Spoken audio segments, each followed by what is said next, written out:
If you played a racing game prior to 2016, chances are it wouldn't have had any Porsches in it. Instead, it would have had a manufacturer called RUF.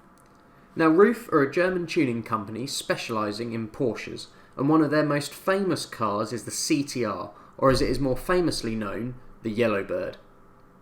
The RUF CTR Yellowbird is based on the 1987 911 Carrera 3.2, as it had a lower weight and less drag than the 930, Porsche's factory turbocharged 911. They stripped out 200 kilograms, increased the rear wheel arch width, and added some air vents to the bodywork. To the engine, they increased it from 3.2 to 3.4 litres and fitted a specially designed twin turbocharger system which produced 463 brake horsepower. The Yellowbird nickname comes from the sound produced by the blow-off valve, which sounds similar to the chirp made by a canary. The CTR could do 0 to 62 in around 4 seconds and had a top speed of over 210 miles per hour. At the time of its introduction, the Yellowbird could outperform all of its competition with regards to top speed and was named the fastest production car in the world. The CTR was produced from 1987 until 1996, between which 29 were built from scratch and between 20 to 30 cars were converted upon customer requests. Now it's time to see how quickly the RUF CTR Yellowbird can get up the Goodwood Festival of Speed hill climb.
The RUF CTR Yellowbird did the Goodwood Festival of Speed hill climb in 52 seconds.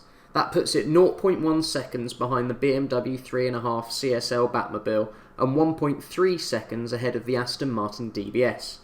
This car is absolutely insane to drive, and with any turbocharged car that I drive, the boost was turned right up to 100%. Now, I don't think I've concentrated so hard whilst driving a car at Goodwood as I was when I did this run. If we look at the leaderboards, the CTR is placed 30th on the overall board, 8th on our supercar leaderboard and 7th on our road car leaderboard. If we compare it to the F40 and the Countach that we drove in the last few episodes, it is quicker than both of the standard cars, but 2.4 seconds slower than the Stage 3 F40. I think part of that comes from the confidence I had in the car. I felt a bit more stable in the F40, whereas the Yellowbird I had to constantly be focusing on what the car was doing right now rather than what corner was coming up next. If you want to see the Yellowbird driven properly, then I've put a link in the description showing the test driver at the time doing a lap around the Nordschleife.